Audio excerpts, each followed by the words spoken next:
Welcome to Coinology The Podcast. You ain't getting no money if you constantly worried about what everybody else got to say. If you constantly got your eyes on what everybody else doing, you ain't getting no money. When it comes down to closing a deal, I get it done. Every single one.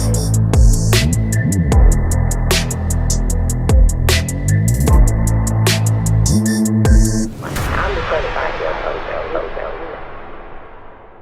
Welcome to Coinology The Podcast. Hey, welcome to a new episode of Coinology. And I'm sitting across from none other than Special K. Give it up for Special K, y'all. All right, y'all. Yeah, Special K. Now, you got to give my whole actual name, Karl Douglas. Okay, Special K, Karl Special Douglas. K, yeah, well, Karl Douglas, a.k.a. Special K. Okay. Yeah.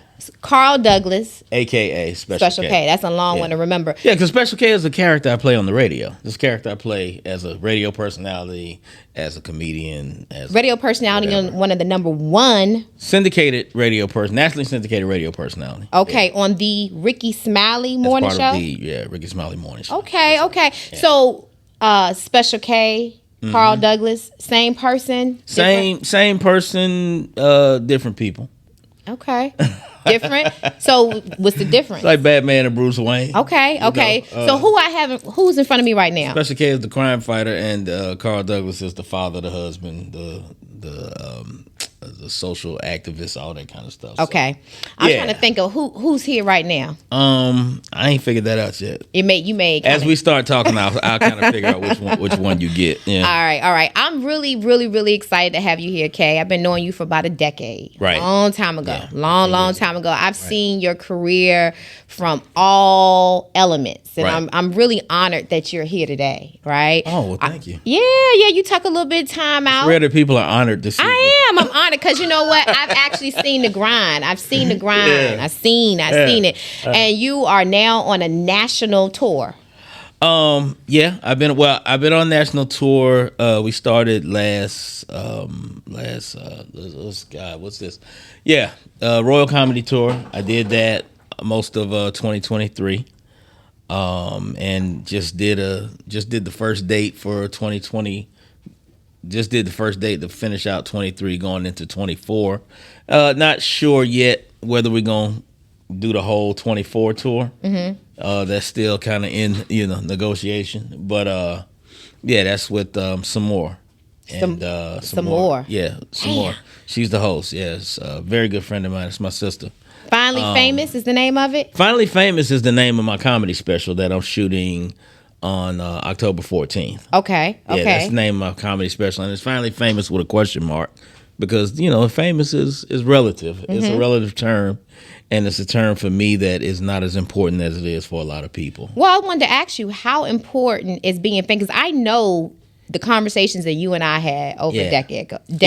How important is it? It was way more important then than it is now because one thing I've done is, when you cross that line of demarcation called turning 50, you start to view things differently, or at least I do. Mm-hmm. And fame is something I chased probably, I don't know. I probably chased fame for 15, 20 years. Yeah, you were on a high for it, lad. I thought that was what I wanted. But the closer you become to people that actually are there, and I think, again, fame is relative depending on who's describing it, it's not that important anymore. Mm-hmm. You get to a different place in your life. You got family. You got people close to you that are no longer here. You got people around you that you see that have achieved that thing called fame, and you realize that maybe it's not all what it's cracked up to be. So why does it take men damn near to death, before they realize that it's not all? I mean, because in this business, you've been around a lot of people in this business, and I think that when you're motivated by only, I think chasing fame can be a very dangerous pursuit. Mm-hmm. I found that what I really want is validation and happiness. Mm-hmm. And even happiness is a very difficult to describe term because what is happiness? That's also very relative depending on what makes you happy. The older I get, as I watch my kids grow up, I realize that what makes me happy is seeing them happy. If my kids are happy, if my kids are content, if my kids are in a good space in their lives, that gives me happiness. Because if I achieve a certain level of financial success, because I used to have these numbers. We all have these numbers that, man, if I can just make this amount, I'm going to be happy. If I can have this kind of car, I'm going to be happy. If I can have this in my savings, I'm going to be happy. If I can rock this necklace and this bracelet. If I can rock this necklace and this bracelet, I'm going to be happy. But what you realize is it's all, can I say words? Yeah, go ahead. What you realize is it's all bullshit if the real,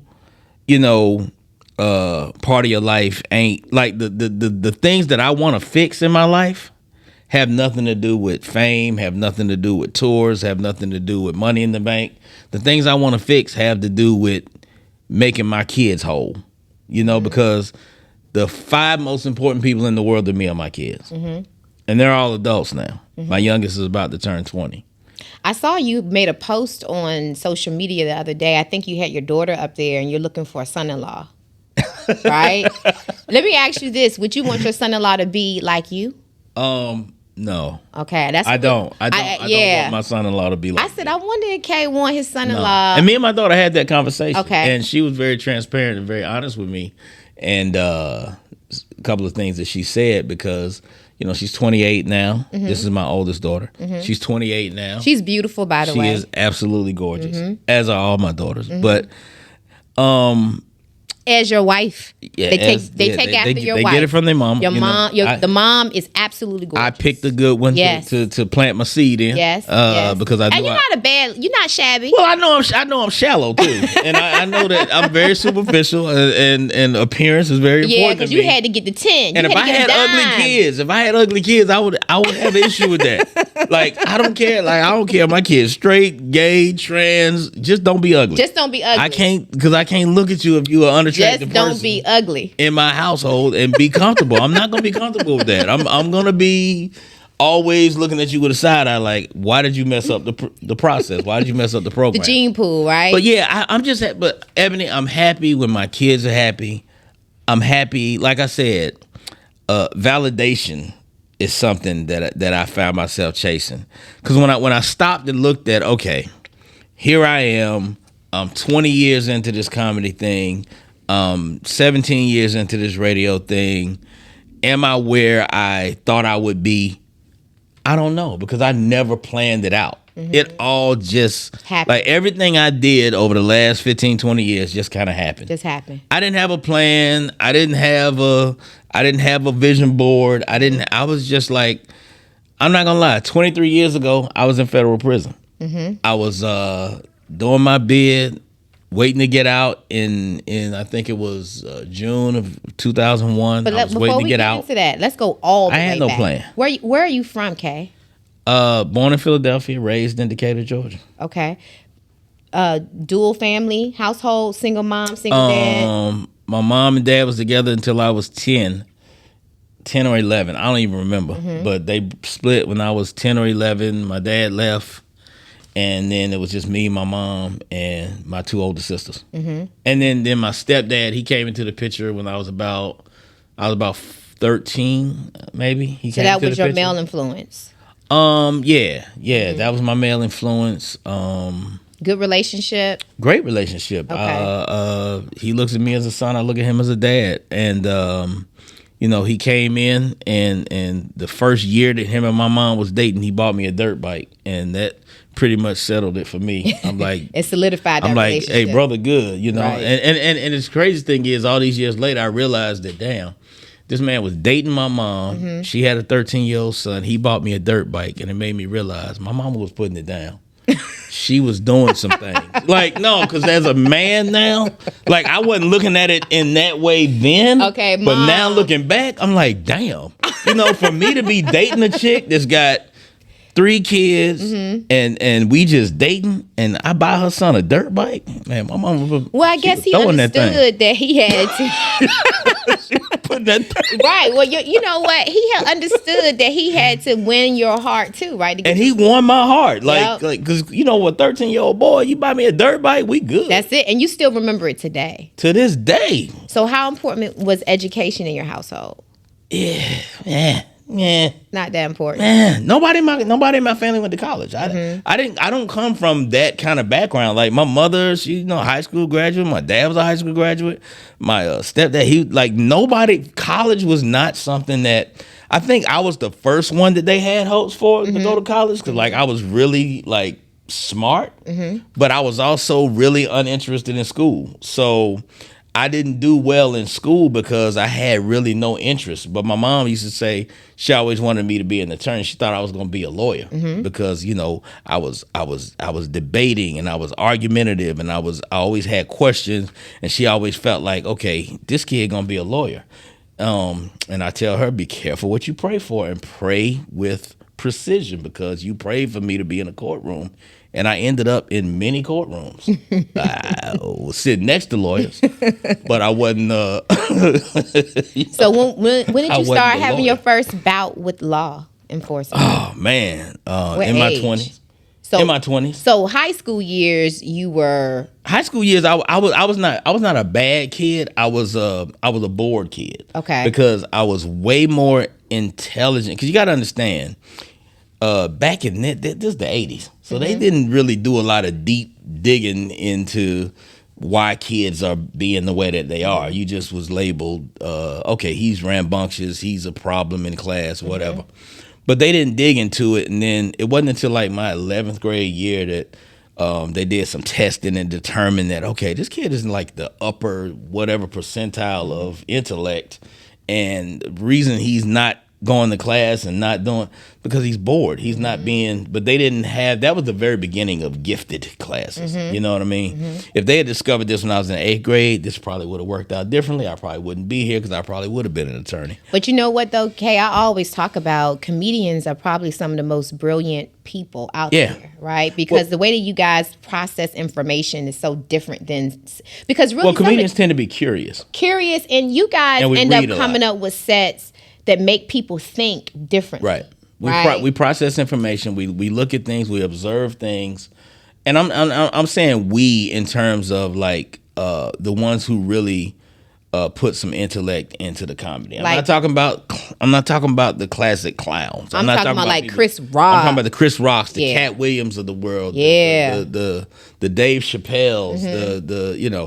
The people who really are observational and opinionated, and who take serious topics and find a way to make them funny. That truly, takes a degree of intellect. Usually what makes you laugh as a spectator is you're laughing at yourself, that I didn't think about it that way. Right? And then that's the part that's funny. You're really laughing at yourself. Right. But, okay, so let's go back. High school wasn't that important. Nah. I know that you were probably one of the most, and this is what most people don't know, sought after male review dancers in Atlanta. Okay, let's tell the truth. I saw some of them old pictures, Kay. I said that's Kay. Look, no, okay. Let's make sure make sure we got this right. Okay, go ahead. So I went into the military when I got out of high school. Military. Because I was a problem. My mom was sick of me. I was kind of just doing whatever I wanted to do. I was wilding out. She was like, look, you obviously you're not going to college. You either need to go to the military, or you need to go to Philadelphia and live with your dad. Okay. I didn't want to go to Philadelphia. So I said, all right, I'll join the military. I wasn't doing nothing else. Like I said, I had no plan. So I went into the military, and that's when I started dancing. Okay. I was in the Air Force. Now, can you do that, though, legally? Well, here's the thing. Okay. I'm going to give you the Reader's Digest version. Okay. I'm in the Air Force. I'm in my So you had to be smart. Yeah. To get into the Air Force, you got to be smart. Yeah, you had to be smart. Okay. So I'm in my 3rd or 4th year. I don't remember. It's been a long time. And I was deciding whether I was going to re-up or whatever. Went to a club one night. My friends gassed me up to get into a sexy man contest. I forgot the name of it. And they say, hey man, you ought to get in this contest. You can dance. I had been working out. I was, I had little cuts and everything. So they're like, man, you ought to get in that contest. You better than them dudes. So they gassed me up. I went up there, got in the contest. I won $150. They said, okay, come back next week and defend your title. It was like a Wednesday night, ladies' night thing. It was real cheesy. Y'all gotta understand, this is the '80s. So this kind of thing was, this what was cracking. So I went back the next week. I did the same thing again. The little, lady was going crazy, whatever, and I made it happen again. So then I went back like 4 or 5 weeks in a row, and I kept winning the money. So the guys who I was beating, they had like a little dance crew. They was actual strippers. They were like, yo, like we don't know where you from, we don't know who you are, but you need to join our group. Like, you can't keep coming out here beating us, taking the money, making us look bad. Just join our group. And so I said, you know what? I had never thought about that. They took me to a place where they bought their little costumes at and everything. And I'm like, okay, this is going to be different. And that's how I became a stripper. I started dancing with Nasty Boys in Miami. The Nasty Boys. So how long were you a Nasty Boy? How long? So it was my first time being in a situation where women were just literally like throwing themselves, and it was maybe the greatest feeling I had ever had, because I honestly, in high school, I had kind of like, I didn't have the highest self-esteem. I was a little dark-skinned, relatively skinny little dude, but I was funny. Girls liked me, but I was everybody's little brother. I was everybody's little buddy. But that must have been before dark skin became. Yeah, before dark. It was the '80s. You still had to be light skinned and green eyes. No, you didn't. I wasn't sexy yet. Big Daddy Kane. Kane changed the whole game. But Yeah, you must not have had a flat top. But the situation, I had a little Jerry curl. I had a little curl. I had a little curl fade. I had a little curl fade. But that's when I kind of came out of my shell, and I realized that, okay, if I do this, not only can I make money, but women gonna throw the cat at me, and I pretty much can pick and choose who I want and do what I want to do. And I went a little crazy. And my commanding officer at the base found out that I was a dancer. Some of the women from the base had seen me. Word got back to him. He sat me down. He said, look, you're an NCO. Sergeant, non-commissioned officer. He said, this is conduct unbecoming of an NCO. So you're either going to be a dancer or you're going to be an Air Force sergeant. I said, cool. Holla. I said, peace out, United States Air Force. Wow. I'm about to be a dancer. And that's when I started dancing, and that's when I started doing that full time. And when I moved back to Atlanta in like maybe a year after I got out, I had a kid on the way. And I decided to get with a group that was up here that was dancing primetime. I met the founder of that group, and I auditioned for them. I made the cut for that, and I started dancing here. And then that went on for another 7 or 8 years probably. So when did the legal problem start? Oh man, I started getting in trouble with the law probably 91, 92. Is this why you were dancing? 93. Yeah, because I started hustling. You know what I mean? I started hustling. I started doing, little stuff, making little affiliations with people who was, in the drug game, whatever. I was never like a drug dealer. I was more or less a kind of person that was around it. So I would do little stuff, but nothing like major. I was like no major player. But because it was never really in me to be that dude, because I wasn't down with shooting people and getting shot at and all that. But I did like money. So I did just enough that I could say that I was kind of in the game. You know what I mean? So what happened when they sent you away? What was the final straw? I caught a case. I caught a case before I caught the case that I did time for. Caught a drug case, but because of my affiliations of who I was dealing with, I was able to get out of that.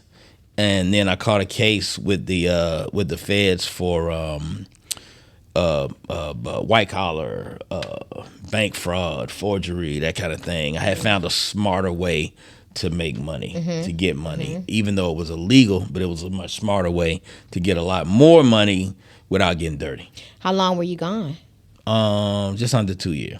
So when you heard the judge say 18 months in prison, What went through your mind? I mean, it was as this it was a stripper lot. Pretty boy headed to prison. But I was also an established comedian at that point. I had started doing my comedy thing. I had just won the Def Comedy Jam, Southeastern Comedy Competition. So I was kind of on my way. So you know how it feels when these rappers finally get that big break and then I definitely had a break. Bob Sumner, who was the founder, creative director behind, producer behind Def Comedy Jam, he was gonna manage me, and he didn't know that I had this case pending, and I didn't tell him about it until like I was about to go away because he was ready to take me to New York and do some things with me, and it was like, yo, and it really pissed him off when he found out that I was in trouble. Yeah, he probably said all this money I'm he putting had discovered he had discovered Jamie Foxx, Chris Tucker, and so it was just a blow. It was like, damn, I had an opportunity and I blew it. And so I said, I got to go away do this time. I had a 10-year-old son at the time, a 5-year-old daughter, and a 9-month-old daughter. How did you explain to them that?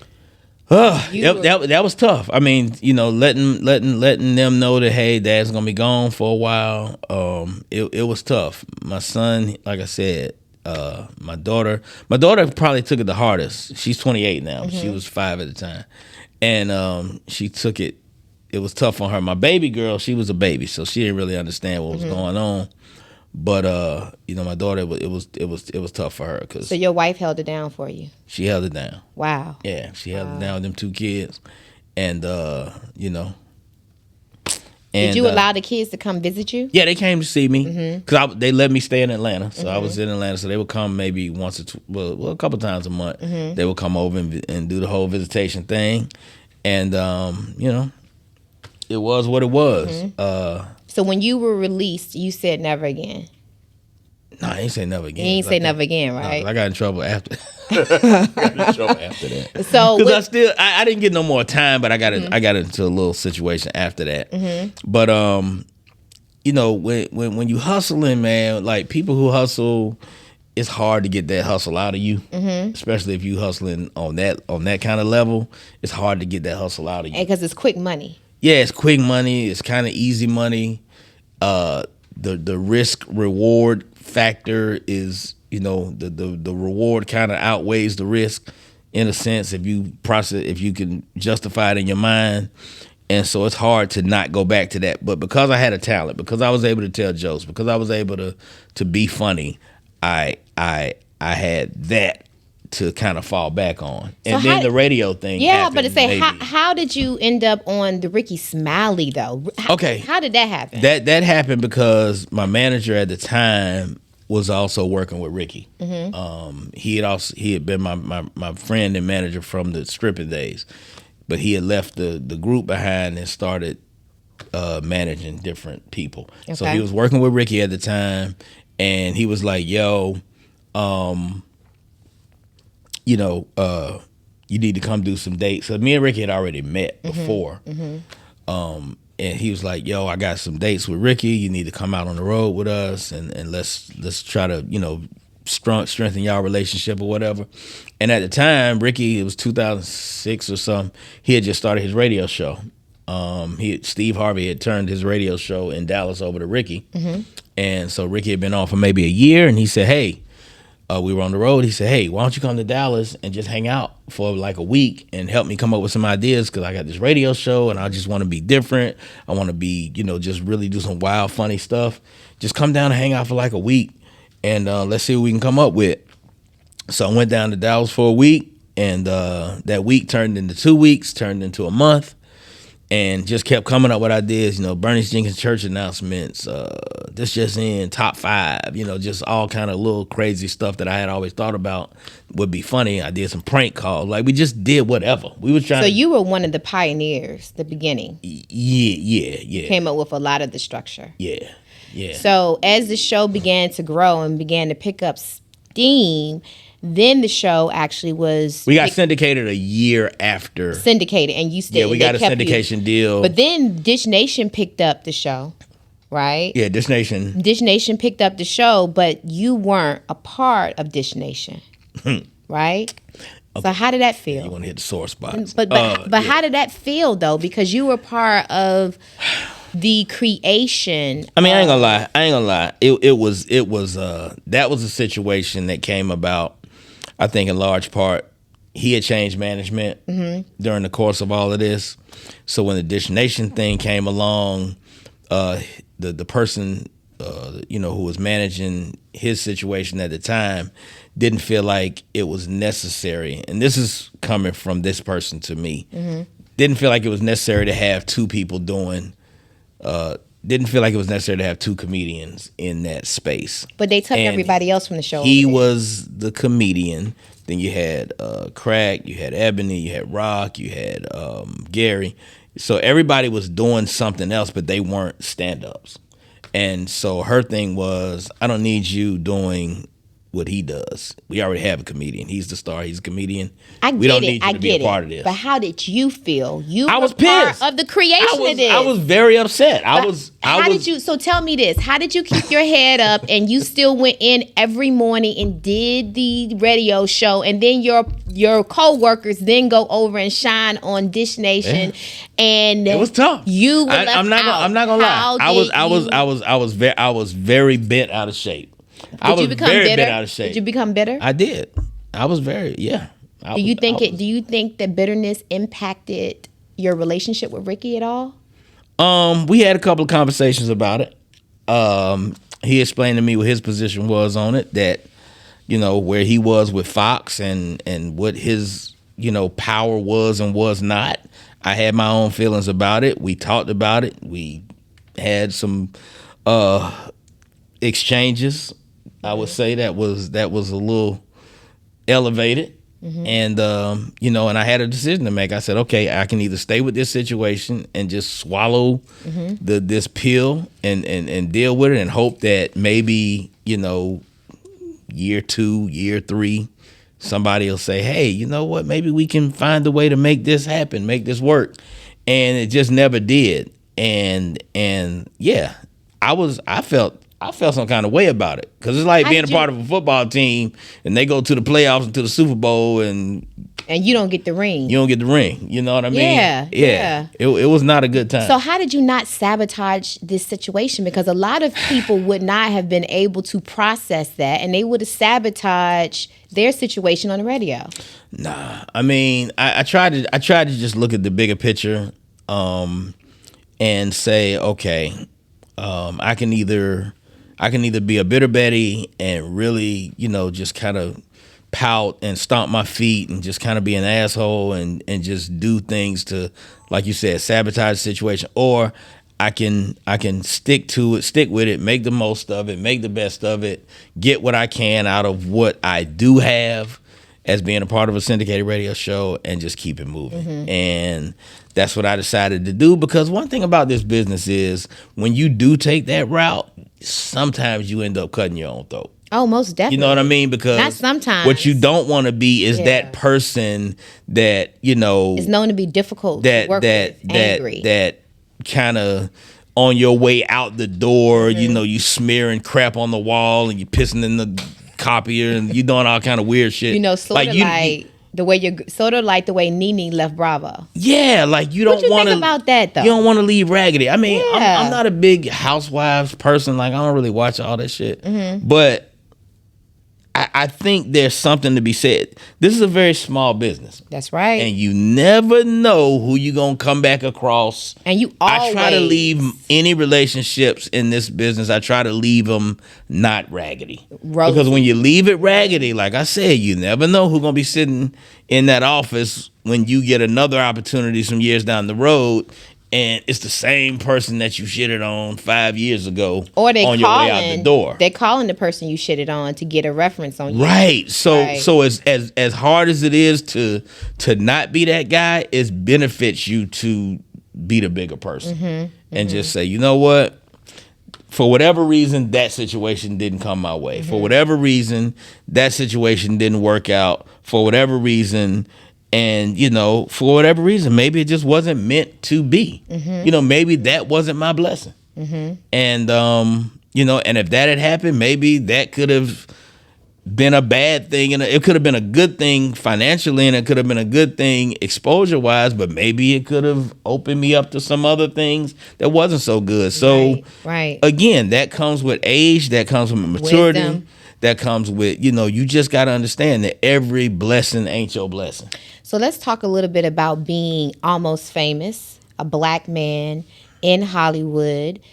And I ain't in Hollywood. Well, let's say Atlanta Wood, Yeah, right? I'm in Atlanta Wood right now. And family, wife, Yeah. but the women want to keep coming at Special K, right? Yeah. How hard is it? Is it a realistic expectation for women today to marry a man that is considered semi-celebrity, or celebrity, and think that it's just going to be them two forever? Is that realistic? I mean, I think that's on each individual couple, and that's on. No, let's be real. Do you think it's realistic for people? Like, for instance, people give Diddy a hard time because he never married any of his children's mothers. Right. But I think if you know that you can't be 100, then you should not get married, right? Right. So what's wrong with that?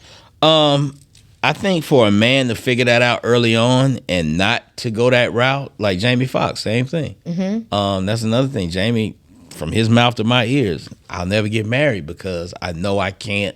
I don't want to give away half of my stuff, and I know I'm gonna end up giving away half my stuff because I know that I ain't gonna be able to let go of this horse I'm riding. He said I ain't gonna be able to let this go, and so why even fool myself and try to fool some woman into believing I can do it? Marriage and fidelity is a very difficult horse to ride. And you put celebrity in that too. Oh, you throw that in there? I mean, come on, man. Men, look, I'm not one to believe that monogamy is a natural state for most men. Okay, so you think... And so you take a man who has options and opportunity and freedom of movement, financial leverage. And don't matter how they look, right? I mean, it do matter how you look. Nah, not what it do. It do matter how you look. You think so? I mean, because if you take a guy, if Denzel Washington was a bus driver, Denzel Washington would still have a lot of chicks throwing tail at him because he's still a good looking. If Idris Elba worked if Idris Elba worked for Amtrak, he would be a dude that worked for Amtrak that got a lot of hoes because he still be, he a sexy dude. Right. So, but you add celebrity on top of and that, a coin. Shit. It's a wrap. Yeah, it's going to be very difficult. So you're saying that women should just go into it knowing that this is part of it. Don't come in here with the expectation. I think you should go into it knowing that, okay, this is something I might potentially deal with. This is something I'm probably going to potentially deal with. I'm probably going to deal with a situation where my guy avails himself of some of these options. And if that's something that is an absolute deal breaker for me, if that's something that I absolutely cannot stomach, that I absolutely cannot forgive, then maybe I don't need to go down this road. So they need to be ready to be a Vanessa Bryant sitting right next to Kobe? I mean, or you just kind of like my daughter. My daughter, the one that's really right now of marrying age. Beautiful girl. Absolutely beautiful. And I'm not biased on that. She's objectively. She is. She's gorgeous. Gorgeous. Okay.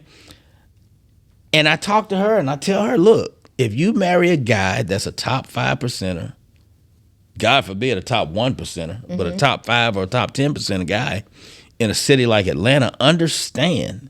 And if he's good looking, because you like good looking dude, understand that this is the risk you run, that he's going to be targeted because every woman pretty much wants that type of dude. So you sound a lot like Kevin Samuels, the late Kevin. Yeah.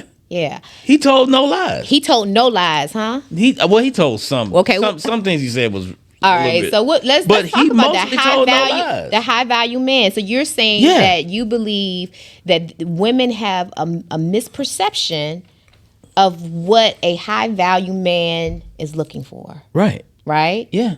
And so Yeah. Such a straight face. Yeah, you do. I They loved do. Kevin, and that was primarily because he made me think about things differently. He made me look the at message myself was and the say, message was a little harsh at times, but it didn't take away from the reality of what he was saying. So when his show, Because the numbers bear it out. You were one of the supporters. You were like, yes. I was definitely a supporter. I was Okay. definitely a fan. Okay. I mean, because I could see a lot of what he was saying had a lot of truth to it.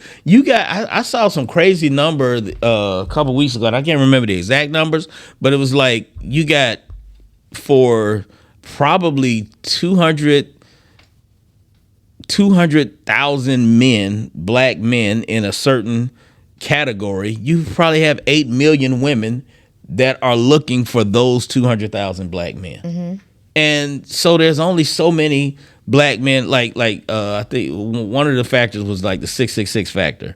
Women want a man that's 6 feet tall, makes 6 figures, and got 6 inches. Mm-hmm.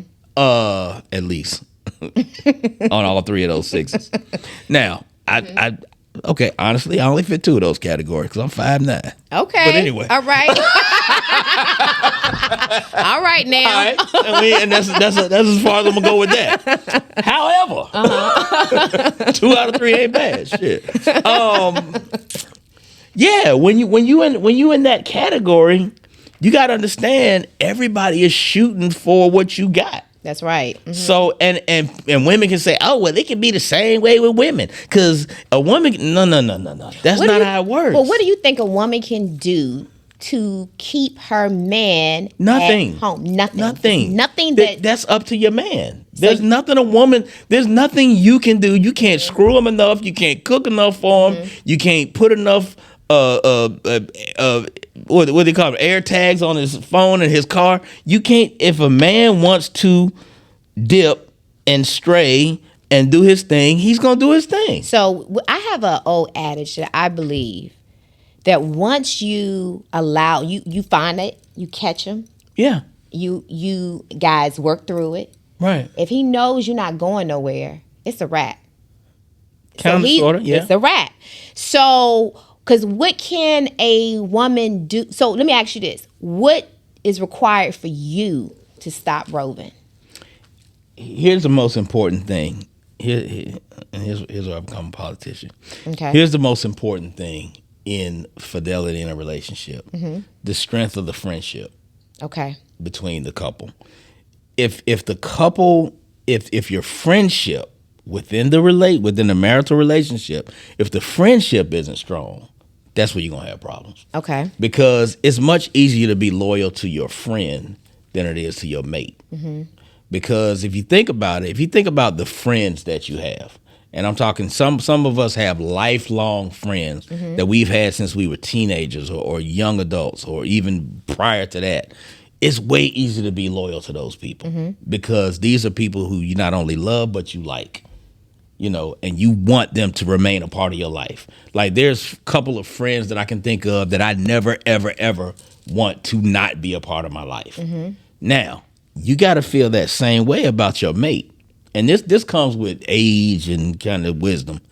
Like if I tell my kids, because they're all in various stages of relationships now. Mm-hmm. And I tell them, cultivate that friendship. Cultivate that friendship. My youngest son, he's dating a girl right now. Mm-hmm. They don't call themselves boyfriend and girlfriend. He said, we're friends. He said, we're good friends. He said, I like her. She likes me. Mm-hmm. We enjoy each other's company. We like to talk. I don't even think they're active in that sense. Boy, you want know what I'm saying? No, want those parents. No. Okay. No. I'm basing this off of because a boy gonna tell you. Okay. Okay. But he said, hey man, no, we just really are enjoying being friends with each other. Okay. And it's a good feeling, and I respect that and I admire that because it lets me know that you're building a bond with this person that if you do decide to take it to the next level, you're gonna be invested in that person in a way that's deeper than just the physical. Mm-hmm. Because, like I said, physically, there's nothing a woman can do to keep a man from testing out some new. But if he is invested in her on just a friend level, You know what I'm saying? That is going to be the glue that's much keeps stronger. It all together. Yeah. Well, I think too. You can't control what another person But what makes does. it easy too in this society, and I know you hear a lot of this in the radio show, is this whole stripper type music, right? It's pretty much.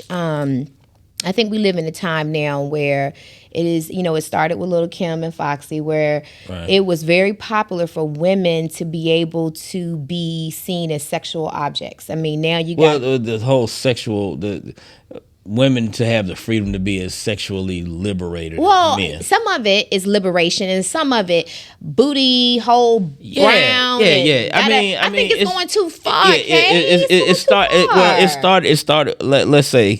I think Kim was one, but Lil' Kim was very artistic and creative with her lyrics. But what about this whole Sexy Red and okay, we gotta go back to Kaya. My neck, my back. Yeah, Kaya. Remember when my neck, my back came out? Yeah, I remember. That was shocking. Like, oh my God, and it's my still neck, my jam. back, my crack. Like that qualifies as a gospel song in 2023. That you might hear that on the gospel station now, because then we had WAP. Then WAP was the next thing, and WAP was like, whoa. But even WAP had some very creative like I think Cardi and Meg. I love that song because I think that their wordplay in the song was very creative. It makes you, Yeah. Is it a nasty song? Yeah, it's a nasty song, but it was very creative. And you're like, oh my God, did she just say that? It was kind of the way they weaved it in there. I thought it was dope. Right. Now, this new thing of 2023 with Sukihana and Sexy Red and Glow Real, like, okay, now it's just trash. It's just, and it's hard to offend me. I'm damn near unoffendable. I've said some shit. It's hard to offend me, but that shit right there is like, okay, y'all ain't even trying. Y'all not even trying. My booty hole brown. Yeah, I'm like, I like the cut. And people going, and then this whole ski yee and all this. Yeah, what in the world? It's a lot. But I think there's some. I think when you look at what produces and what promotes and what platforms that type of quote entertainment, I think there's some other things in play that go with that. You know what I mean? The powers that be. Yeah, there's the powers that be, the people that make there's some other things in play because you're going to tell me out of that's all not, these it's rappers. not even talent. It's not talent. It's not out of talent. all these rappers out here, you're going to tell me that this is the person that you choose to be leading the pack. No. When Sexy Red went into anybody's office and played that track, right, and they said my booty hole brown, my coochie lips is pink. They should have been, ma'am, thank you, ma'am. No. Yeah, you can turn that off. We'll call you. Don't call us. No, we're not gonna call you. That's trash.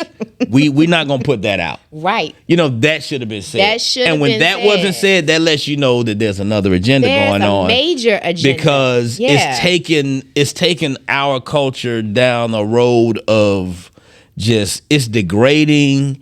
It's like I said, it's not even artistically good. Right. And it's embarrassing. Like it's really embarrassing. It's really embarrassing. It is humiliating to see that being put on Front Street. And then you got people and then I blame people like Drake. You got Drake got her on tour with him. Not Drake. She was on tour with Drake. Like, what the fuck? Like, bro, you don't need that. Drake. Like, Drake, come on. Drake is a one. He don't even need an opening Jay-Z act. would never. Jay-Z would never put no shit like that on stage with him. Never. Not even if it's an hour before he comes out. She ain't in the building. You know what I mean? And people say, well, it's a young black girl and she doing her thing and she getting her opportunity. No. Because what's next? It's like how low can we go? Like, what's next? Somebody gonna come out on stage and just take a crap and throw it at the audience? Like, what is the next level of disgusting thing that we're gonna call entertainment? I mean, somebody gonna come out and she gonna play with herself on stage. Like, what are we doing? It's definitely. What are we doing? This ain't music no more. This is bullshit. Well, let's talk about that as far as music, because I'm a hip hop head. Right. And I love hip hop. And I'm so excited. I think you and I were just talking before we started filming that I just came back from seeing the Book of Hove, the actual display in Brooklyn, and how impressive I was. how impressed I was and how impressive the venue was, because when you walk up, his lyrics, Jay-Z's lyrics are etched on the front of the building, etc. It's a big ass building. Oh, it is huge. It's a big building. That's a lot of lyrics. A black man see hip hop, he actually survived, because most don't make it.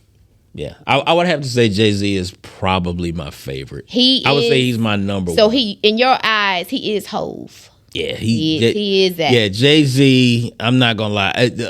It takes. I've met a lot of famous people. I met a lot of celebrities over the year, and I've seen. Like, I'm not gonna lie. I would definitely be starstruck. I've never met If Jay walked in this room, I think I'll pass out. Yeah, I don't know if I'm pass out. I would. Y'all have to wake me up. I don't know if I'm pass out. But I would definitely I would be impressed to be in the presence of and I know he put his pants on just like I do. I would be short of words. And I have so much respect for him as an artist, as the way he's built his whole thing. Like, I would love to, spend a weekend with him. So, when that thing was going around on social media and they said $250,000 or dinner with Jay-Z, what was your answer? Okay, now let's clarify. 250 racks. I gotta think about my current financial situation right now. I'm gonna take that 250.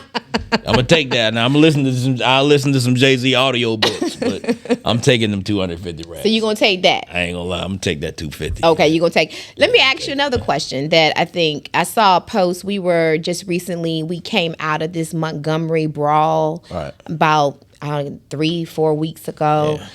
And there was a lot of discussion out there about, we're not our ancestors. I hate that phrase. I really think people, and I don't think people say it with malicious intent, but I think when black people, when we say that, we really are being disrespectful of what our ancestors faced and because that goes along the lines of the whole Kanye slavery was a choice thing. What were your thoughts on that? Slavery was not a choice. I actually went on CNN and talked about that. They had me talk about the whole slavery was a choice thing. And I felt like that was disrespectful too, because it's real easy to sit where we sit now in 2023 and say what you would have done. You hear people say it all the time. I couldn't have been no slave. Oh, they would have had to. No, Negro, your ass would have been out there picking cotton with the rest of them because you ain't want 100 lashes on your back. No more than. And when the people with the guns, I don't care if it's 10 people with guns versus 100 people that don't have guns. You're not trying to be one of the ones to catch the bullets, trying to take the guns from the 10 people who got the guns. So you can't sit here and say that we're not like our ancestors. We're going to fight back because our ancestors didn't fight back. Bullshit. If our ancestors didn't fight back, we wouldn't have what we have now. We wouldn't be where we are. Do they know who Nate Turner is? Nat Turner, right. Yeah. Did they watch the video of the Montgomery riots and of the riots that were all over the South during the Civil Rights Movement? Did they see John Lewis and the rest of them on the Edmund Pettus Bridge getting their heads beat in because they were standing up to did they see all the people that were getting bit by dogs, hit by fire hoses, marching, doing everything they were doing? Our ancestors wasn't punks. You know what I mean? But they did what they had to do. So I just think that term, people need to stop using it as a way of saying, oh, we're so much more. Because if anything, I think the ancestors was way stronger than these Negroes just walking around here now. Yeah. Well, what about Kanye? Right? He's just a fucking weirdo. You think so? Yeah. You don't think Kanye adds any value? I wouldn't say that. To the discussion? I think you mean culturally? Culturally. I think culturally he's iconic. I think he changed the game in a way that it needed to be changed. I think he made some uncool things cool. I think he made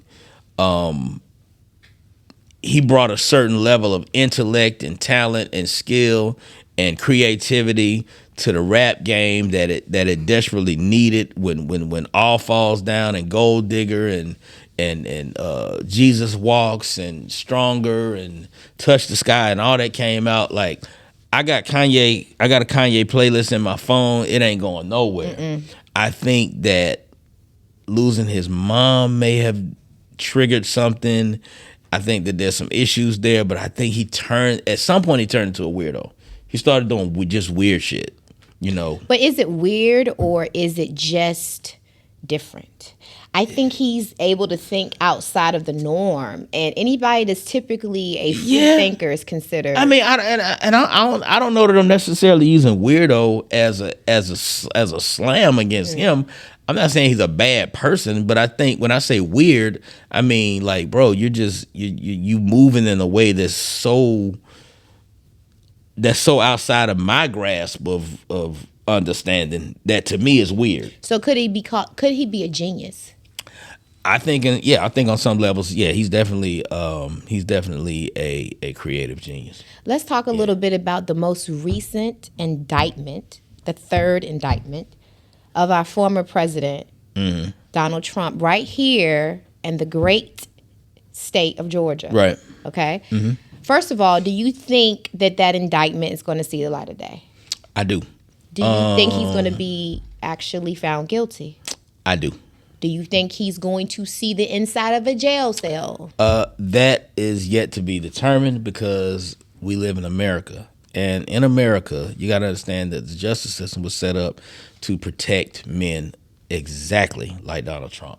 Rich white men were never intended to be the recipients of the punishment of the justice system. But also, what would it mean to this country and our history to have had a sitting president serve time? What would that mean? I think the bigger violation of what you're talking about is the fact that he was allowed to sit in the White House in the first place, because I feel like he should have never been allowed to be put in that position.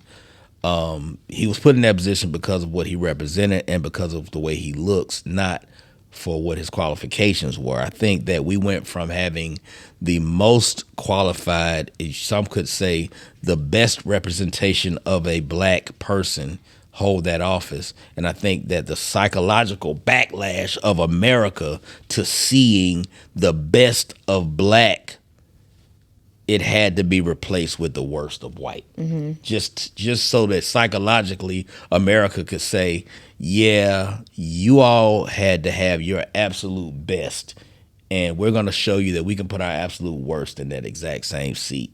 January 6th, how did you feel when you saw everything unravel? I mean, to me, it was a culmination of 8 years of frustration on the part of white America, of seeing Barack Obama, Michelle Obama. It was like monsters.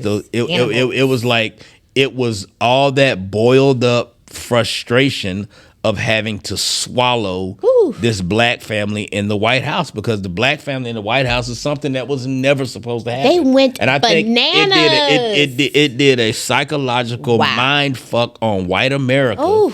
It was like every white man's nightmare to see that big black, and I'm about to get graphic now. So if you that big black dick going in the vagina of white America, mm-hmm. because that is every white man's nightmare, mm-hmm. is to see that big black mandingo go into the pristine, beautiful white woman, and America being the white woman and Barack Obama being the black dick. Mm-hmm. And when that black man invaded the pristine mm-hmm. walls of white America, mm-hmm. in the highest office in the land, I think psychologically, white America lost it. They was like, what? January 6th was unbelievable for me. Because you never, in our lifetime, we never thought we would ever see something that crazy. I mean, they defecated. They defecated. There was so much anger, and I'm a political animal, so I follow this stuff.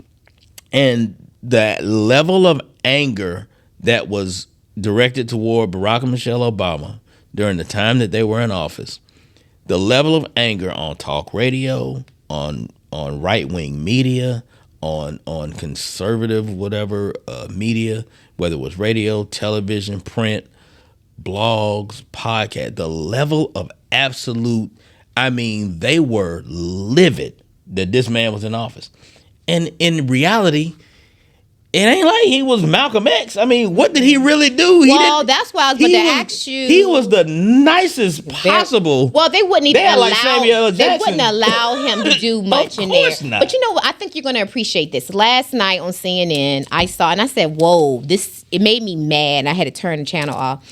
They had the two leaders from the Proud Boys. They said they were brought up on, they were before the courts yesterday, and they both cried and pleaded and said how sorry they were. Mm-hmm. And the commentators all talked about, oh my God, they cried. Do we think that they're really sorry? Maybe we should give them another chance. If this was two black men, would anybody ever say, should we give them another chance? Oh my God, they're crying. And so one of the commentators said, listen, if I was facing time in prison, I would cry too. Yeah. I'm sure you cried when you didn't cry when they told you had 18 months. No, I didn't cry. No, I didn't cry. I mean, it's 18 months, 18 years. Yeah, I'd probably still be crying. But you got to understand, it's so much deeper than we can even get into here in this format. Mm-hmm. White men. White people, just like when white cops kill, like you hardly ever see black cops randomly killing white citizens. Mm-mm. You hardly ever see white teenagers having the shit beat out of them by black cops or white cops for that matter. Mm-mm. Because white America was never supposed to be subjected to the laws that they came up with. You gotta understand, we still are visitors. We are guests in these people's house, as far as they're concerned. Mm-hmm. We built the house, but we still guests in the house. White America was never supposed to be subjected. So when they see other white Americans being given these harsh sentences, when that cop who killed George Floyd, when he got them 22 years, part of white America was like, oh, Jesus Christ, oh my God. They saw what he did, just like everybody else. He's fighting for an appeal. But they were just like, oh my God. He's fighting for an appeal. But when O.J. Simpson got them 33 years, they ain't blinked. Mm-mm. They was like, shit, okay, well, that's what he deserved. Well, Kay, I think we know, and this is one of the things I tell people, we know that we live in a land that has different laws. Hell yeah. For us, it's a double standard. So we have to operate as such too. We have to know that, right? Yeah, and I'm sure you're probably telling your boys that too. They can't go out here thinking they can just do whatever they want to do, right? Yeah, I talked to them about how to conduct themselves. I got two black sons, and I talked to them about how to conduct themselves when dealing with authority figures, when dealing with the police, when dealing with any type of situation where your blackness can be used against you to take your liberty or take your life. Mm-hmm. I teach them how to move. You know what I mean? Mm-hmm. You don't have to bow down and be a quote unquote punk, but you have to respect the reality that we live in. Mm-hmm. Just like I have to respect the reality that we live in. I've been arrested probably at last count in my life. I've probably been arrested 11 times. Damn. I've never been beaten.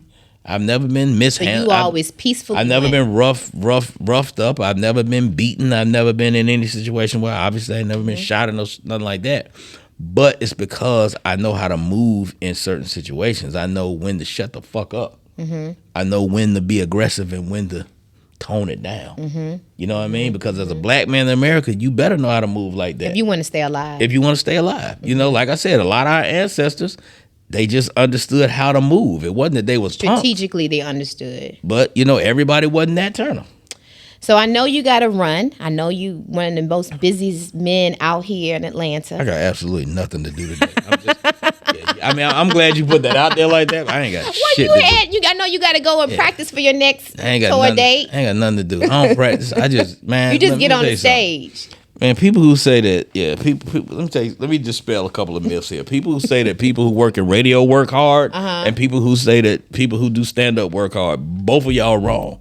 So it's the chill. Yeah, so that's a chill job to have. Man, please. It ain't hard to go. So you living your dream. To go get on a plane and go to Cleveland and go get on stage for 3 hours. Get on the plane and go and I see you up there on social media dressed to the nines. Yeah. I said, who's styling Kay? Who's styling Kay? Yeah, me and my wife had we kind of fell out about that a little bit. Well, we didn't really fall out, but she said, she said, I see that you posting your outfits every time you do a show. You posting what you was wearing, whatever, and it's almost like you just really, you're just really trying to Like, you're not even posting your material. Like, I'm not posting my material because I'm working on a special right now and I don't want everything already out there. I said I'm posting the outfits because I like to dress. And I like to show some of the newer comics coming up, because I have younger comics asking me all the time, man, see, what I got to do to get on? You got to put me on these shows. So I said, well, one thing y'all got to learn is you got to learn how to present yourself. Show business. You got to learn how to present yourself. It's about Steve Harvey said it years ago. When you go on stage, look like you supposed to be on stage. Look like you supposed to be better there. Than the people that got tickets to come see you. That's right. Look like you supposed. You got to look like if you want to be. If you want to be put in a star look like status, a star. Yeah, if you want to be in a star status situation, look like a star. You got to look like a star. Look like, if you want to get paid good money, look like you. But guess what? That's going out. So that's Have you seen Sexy Red's latest performance? No, I'm not watching that. I'm just telling you. No. I don't know if these young ones are still buying into that whole starness of but it. But that's not who I'm talking to. Right. See, that's not who I'm talking to. Not okay. The stuff I'm saying, Sexy Red will never hear. We ain't traveling in the same intellectual circles. Right. So I'm talking to the younger brothers out here that's doing the stand up, and the dudes out here getting money, whatever. If you want to go out there in a t-shirt and some jeans and some Jordans, do you? But I'm just telling you, the circles that I'm running in, I'm a grown ass man. You know what I mean? I'm a grown man. And I'm performing now with grown audiences. You know, the average age of our audiences is 40 and up. You know, 40 and up. These people, they paying good money. They paying $100-something for these tickets. They don't want to come out and see me with a t-shirt and some sweats on stage. You know what I'm saying? I don't care if I wore that to the airport to get to. I'm gonna look like something. That's right. And so, you know, I just try to show. And she like, you just be posting that stuff. You just like women posting comments talking about, oh, you look nice. And I said, yeah, that's a part of it. But that's part of your job. Yeah, because I'm a fucking egomaniac too. So I like that. But oh boy, you sound like Fonzie. And yeah, but hey, yeah, I like getting compliments. Hell yeah, I like that. That's nice. Well, I see you because listen, that. you know who else does that? Who Usher. Watch Usher's TikTok page. Usher does that too before. Well, I'm a show. heterosexual male, so I'm not gonna spend a whole lot of time. Well, I'm just like, you know, Usher's page. I don't want to be looking at Usher. Okay, well don't watch it then. Don't watch it. Okay. What if I start feeling something? Now I got to deal with that. I'm looking at Usher. I never really looked at him before. Don't want now I'm looking at him. Now I'm feeling something. A year from now I'm coming out saying, okay, I need to be my true self and live my real. Like, I don't need to. At that big wrong age, if you start coming out then, yeah, it's too late for me to come out. If I was gonna come out, I should have did it 30 years ago. Yeah, it's too late. Because now it don't even matter. It's the time. Shit, everybody out now. Hell. 37 straight dudes left in Atlanta. Right. Everybody out. Well, I want to thank you for coming out here today. Thank you for inviting me. I really appreciate this conversation. And I want to tell you guys, tune in next time for Coinology. Get no money if you constantly worried about what everybody else got to say. If you constantly got your eyes on what everybody else doing, you ain't getting no money. When it comes down to closing a deal, I get it done. Every single one.